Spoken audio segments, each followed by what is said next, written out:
So what's going on, y'all? It's your boy Yo here, and we're back with the second attempt of the video we tried to post yesterday.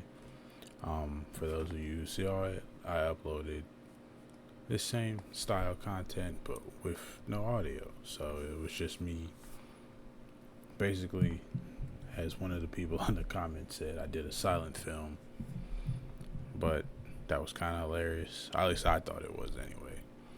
But that's not what we were going for. So I actually took the time out today to actually fully build out the tree, build out the baseline items.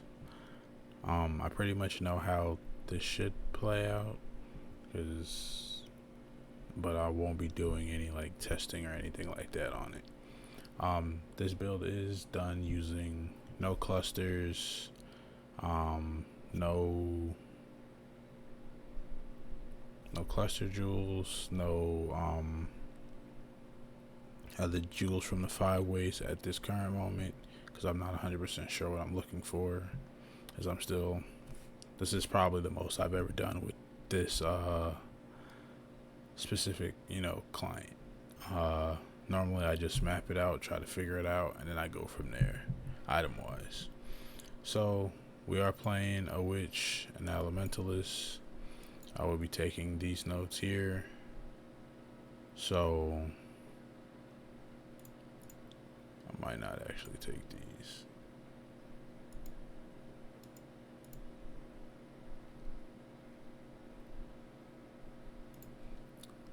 Right now I have it set for fire damage, so it'll be ignites. But I might I might swap it to shock and see how that works. If I decide it, we'll come back and see what the numbers look like then. But for right now, my hits will always ignite. So right now we're sitting at a little over 6 million hit DPS, and then total DPS incoming from the ignites is a little over 6 million as well. So key stuff we're picking up, like I said, the golem stuff, so it gives us 4 golems, and then the buff effect that comes from it. We also picked up the golem node here for additional 1, and then 40% more buff effect. Eldritch battery, so I don't have to worry about my mana. I just got to make sure I have enough energy regen. Elemental overload.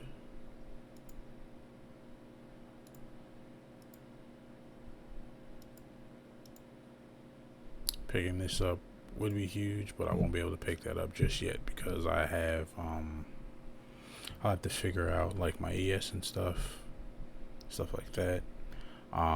We have divine shield for energy shield regen, and then hits are taken from the energy shield is regenerated, so it's just more regeneration. Zealot's oath. So as I get my ES regen or my life regen higher, my ES regen will go up as well. I'll also have ES regen on gear where I can pick it up. We have these here. This small passive node here for the effect of consecrated ground, which we'll be picking up from the flask. I have this here for the mana efficiency. I don't have enough mana without it. But since I'm running Eldritch battery, I cast from my energy shield instead of my mana, but I still, have this so that I can afford to reserve enough stuff. My skills as of right now, Primal Aegis comes from the Ascendancy. Bladefall is set for to make all the fun stuff happen. My Blade Blast is my active. Right now the damage calc is with 40, which is the max number of hits you can have, and then again this damage will go up if you have the awakened gems Right now, this is done without the Awakened Gems. Auroras, I have Determination, Defiance Banner, and Temper Shield. That's linked to a level 4 Enlighten for the reservation. I have a Herald of Ash in here, but it probably won't be used initially until I have enough mana reservation. Valmote and Shell link with casting damage taken, increase duration and life tap for my armor. My 4 golems, so summon Lightning Golem, Flame Golem, Stone Golem, and Chaos Golem. Chaos Golem gets me physical damage reduction. This is life regen. This is just damage, and this is attack and cast speed. So when this procs, I'll have more cast speed, flammability for curse effect, and then summon Skitterbots for chill and shock. So all enemies that I go against will be chilled and shocked. The first couple of things I'll be reserving all my mana prior to getting the mana reservation efficiency stuff will be Skitterbots, Determination, and Defiance Banner. Later on, I'll throw Tempest Shield on, and then Herald of Ash will be the last one. Herald of Ash will just be for more clear in maps, and then just some more ignite hit based DPS for like bossy and stuff. Flammability will reduce enemies' fire resistance and all of that.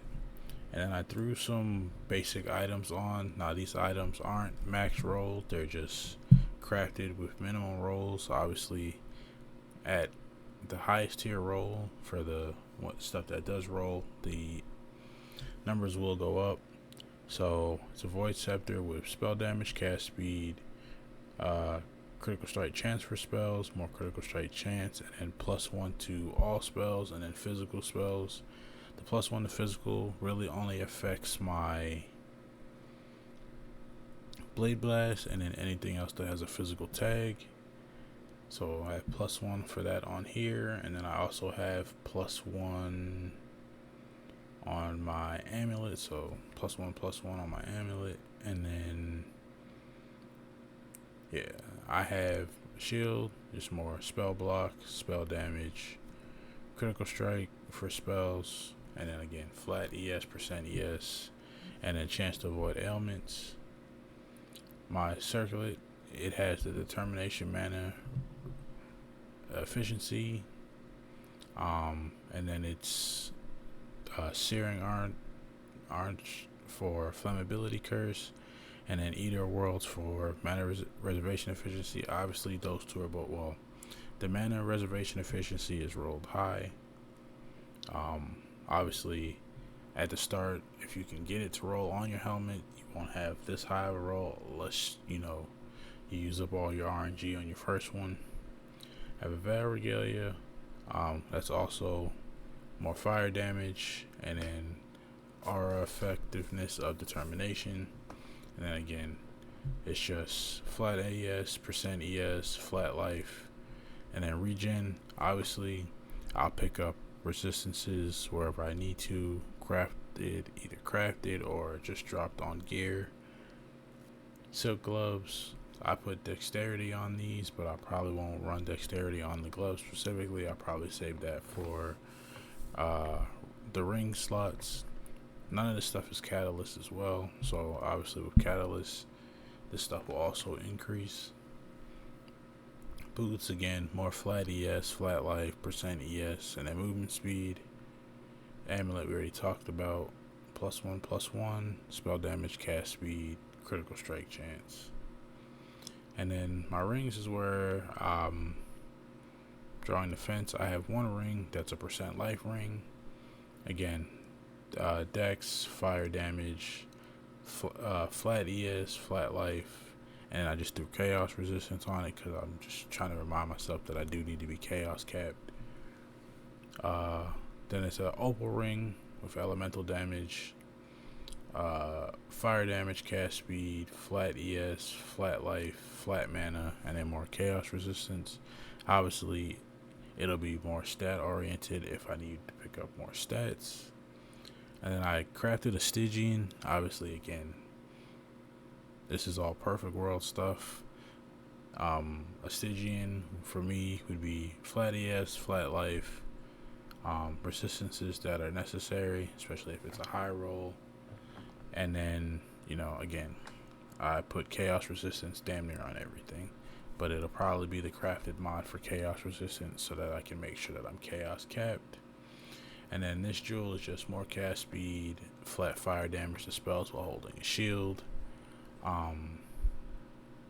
Increase critical strikes if you haven't hit a crit recently. And then just some energy shield regen. My flask, it'll be a life flask, a granite. I'll probably try running an onslaught and a sulfur flask. Sulfur flask for the consecrated ground. This way I'm using that 2-piece node to the best of its ability. Not 100% sure, like flask wise. And then I have 2 cobalt jewels crafted for, what is it? Spell damage while holding a shield, cast speed, and then mana reservation efficiency. This is probably a lot more tankier than you need to be for softcore, but I won't say I'm bad, I'm just not always 100% sure, especially as I haven't fully faced like any of the end game bosses in a while, because I'll get to the point where I can start doing them and then I'll drop something shiny from just a stage and be ready to make a new build. So by me posting this, I'm hoping to keep myself in decent terms and with the ability to upgrade and better the character as I can. But that's all I got for now. Hopefully this comes out better than what I posted the other day. Y'all was hilarious in them comments. I ain't even gonna hold y'all. But this been your boy AO, and I'm out. Peace.